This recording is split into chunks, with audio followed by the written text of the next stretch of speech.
నమస్తే, welcome to our channel. Ugadi నుంచి కొత్త పంచాంగం స్టార్ట్ అయిపోయింది. మరి ఈ చైత్ర మాసం ఏప్రిల్ నెల నుంచి ఏ ఏ రాశుల వారికి ఎలా ఉండబోతుందో తెలుసుకుందాం. మనతో పాటు ఉన్నారు రవికిరణ్ శర్మ గారు. గురుగారు నమస్తే. నమస్కారం అమ్మ. గురుగారు, ఏప్రిల్ నెలలో మకర రాశి వారికి ఎలా ఉండబోతుంది అంటారు? మకర రాశి అధిపతి శని భగవానుడు కాబట్టి ఈ నెలలో అనుకూలతలు ఉన్నాయి. మకర రాశి వారు గతంలో చాలా ఇబ్బందులు పడ్డారు. వీళ్ళు ఆరోగ్య సమస్యల పరంగా చూసుకున్నట్లయితే చిన్న చిన్న ఇబ్బందులు ఉన్నాయి. వీళ్ళకి గతంలో రాశ్యాధిపతి శని అవ్వడం వల్ల ఏలినాడు శని ప్రభావం అది ఉండటం వల్ల ఇబ్బందులు పడ్డారు. ఇప్పుడు ఆ ఏలినాడు శని వెళ్ళిపోవడం ద్వారా కొంచెం అనుకూలతలు వచ్చిన అవకాశాలు వీళ్ళకి గత సంవత్సరం నుంచి కూడా కొంచెం అనుకూలత, ఒక స్టెప్ అనేది ముందుకు వేస్తున్నారు వీళ్ళు. గతంతో పోల్చుకున్నట్లయితే ఇప్పుడు ఇంకో స్టెప్ ఎదురుకు వేసే అవకాశం ఉంది. అన్ని రంగాల్లో కూడా కొంచెం విజయగతను ఎగురవేయడం అనేది జరుగుతుంది. ఈ మకర రాశి వారికి ఈ వ్యాపార పరంగా చూసుకున్నట్లయితే వ్యాపార లావాదేవీలు అవన్నీ కూడా గతంతో పోల్చుకున్నట్లయితే కొంచెం ముందడుగు వేయటం బాగుంటుంది. క్రయ విక్రయాలు బాగా జరుగుతాయి. రుణ బాధలు, గతంలో చేసిన రుణాలు కొంచెం తీర్చడం అట్లాంటివన్నీ జరిగే అవకాశాలు ఖచ్చితంగా ఉన్నాయి. రుణ విమోచన జరగడము, అలాగే ఏదైనా డబ్బులు స్టక్ అయిపోయి ఉంటాయి వీళ్ళు కొన్ని, అవి రావాల్సిన డబ్బులు కూడా ఈ నెలలో వచ్చే అవకాశాలు ఖచ్చితంగా ఉన్నాయి. మకర రాశి వారికి ఆరోగ్యపరంగా ఎలా ఉందంటారు? ఆరోగ్యపరంగా చూసుకున్నట్లయితే చిన్న చిన్న సమస్యలు ఉన్నాయి.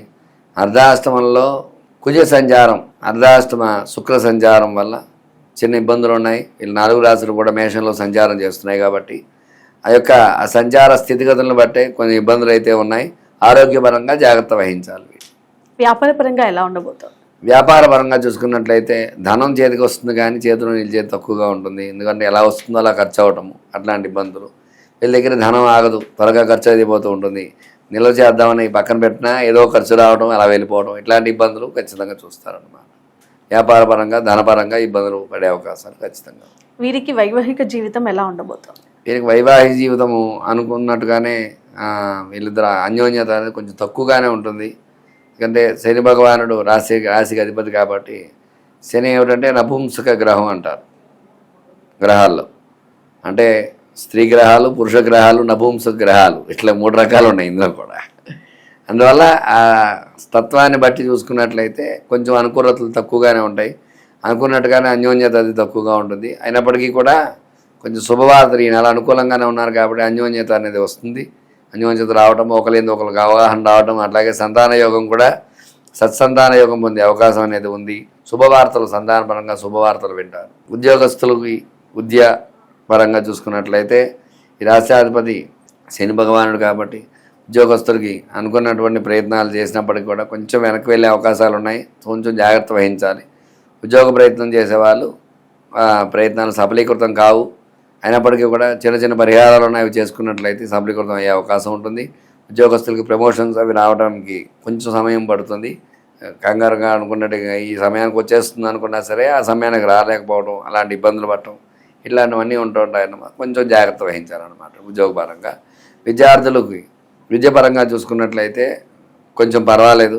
గతంలో పోల్చుకున్నప్పుడు అయితే ఈ సంవత్సరం కొంచెం ఖచ్చితంగా B+లో ఉండేవాళ్ళు A+లోకి లేదా Aలోకి రావటం, ఇట్లాంటివన్నీ అవకాశాలు. చదువుకునే పిల్లలు ఇప్పుడు అన్నీ గ్రేడ్లు ఇవే కదండి, ర్యాంక్స్ కాదు కదా. అందువల్ల కొంచెం అవకాశాలు కొంచెం పుంజుకొని కొంచెం ముందడుగు వేయటం, అట్లాంటి అవకాశాలు ఉంటాయి. గతంతో పోల్చుకున్నట్లయితే విద్యాపరంగా ఈ సంవత్సరం ఈ నెలలో బాగుంటుంది 100%.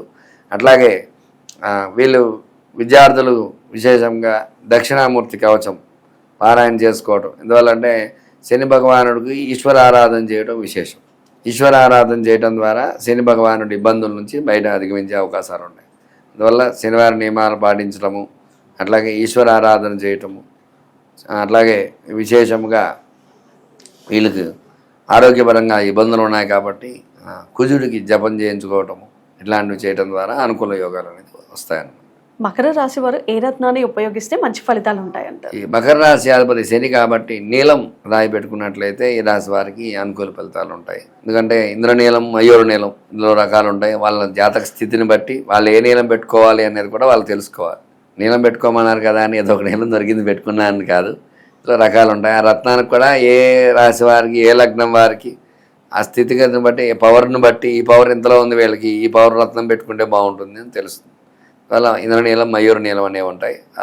దాన్ని బట్టి మనం ఆలోచించి ఆ రత్నాన్ని పెట్టుకోవడం అనేది విశేషం. మకర రాశి వారు ఏ భగవంతుని ఆరాధించాలంటారు? వీళ్ళు శనివారం నియమాలు పాటించడము, వెంకటేశ్వర స్వామి గోవిందనామాలు చదవటము, అలాగే వెంకటేశ్వర స్వామి దర్శనం చేసుకోవటము, వెంకటేశ్వర ఆరాధన చేయటము, ప్రతి శనివారము కూడా వెంకటేశ్వర దీపారాధన నువ్వుల నూనెతో చేసి వడపప్పు పానకం నైవేద్యం పెట్టడం ద్వారా అనుకూల యోగాలు అనేది వచ్చే అవకాశాలు వీళ్ళకు ఉన్నాయి. గురుగారు చాలా చక్కగా వివరించారు. ఉగాది నుంచి కొత్త పంచాంగం మొదలైంది కాబట్టి ఏ ఏ రాశుల వాళ్ళకి ఎలా ఉండబోతుందో తెలుసుకోవాలని అందరికీ ఆసక్తిగా ఉంటుంది. జ్యోతిష్య రత్న వేలూరి రవికిరణ్ శర్మ గారి అపాయింట్మెంట్ తీసుకొని మీకున్న సమస్యలకి పరిష్కారం తెలుసుకోవాలనుకుంటే కింద స్క్రోల్ అవుతున్న నంబర్కి కాల్ చేయండి.